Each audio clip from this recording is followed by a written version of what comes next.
तर शिंदे फडणवीस अजित पवारांची आज शहांसोबत बैठक असल्याची सूत्रांची माहिती आहे। मुख्यमंत्री शिंदे अजित पवार आज दिल्लीला जाणार असल्याची माहिती मिळते। शहांसोबतच्या बैठकीत महायुतीच्या जागा वाटपावर शिक्कामोर्तब होण्याची सुद्धा शक्यता आहे। आपल्या सोबत प्रतिनिधी संदीप राजघोळकर आहेत। संदीप, काय अधिक माहिती आहे? महायुतीच्या जागा वाटपावर आज शिक्कामोर्तब होणार का?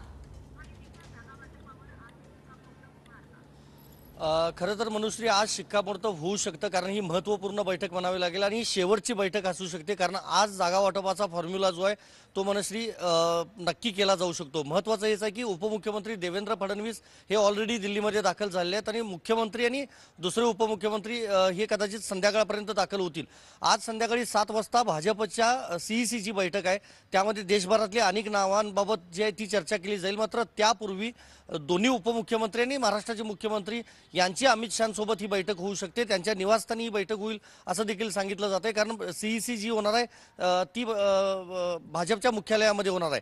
त्यापूर्वी ही बैठक होऊ शकते। आपल्याला माहिती आहे 48 पैकी आतापर्यंत 20 जागा जाहीर करण्यात आल्यात भाजपच्या वतीनं, त्यामुळे उरलेल्या 28 जागांबाबत चर्चा विनिमय करण्यासाठी ही बैठक महत्त्वाची असू शकते। दुसरं एक अपडेट यामधलं सांगावं लागेल की उदयनराजे भोसले देखील आज अमित शहांना भेटणार आहेत आणि देवेंद्र फडणवीस यांच्यासोबत ते भेटणार आहेत।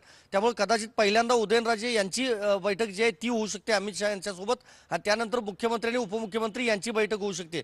त्यामुळे पहिल्या फेजमधलं जे मतदान आहे ते आता अवघ्या काही दिवसांवर येऊन ठेपलेलं आहे। अर्ज भरायची मुदत आपल्याला माहिती आहे बुधवारी ही शेवटची असणार आहे। त्यामुळे त्यापूर्वी खरं तर जागा वाटपाचा फॉर्म्युला जो आहे तो निश्चित केला जाऊ शकतो। त्यामुळे आज या बैठकीमध्ये जागा वाटपाचा फॉर्म्युला निश्चित होण्याची शक्यता आहे। मनश्री, आपलं लक्ष राहणारच आहे। तुर्तास धन्यवाद या दिलेल्या माहितीबद्दल।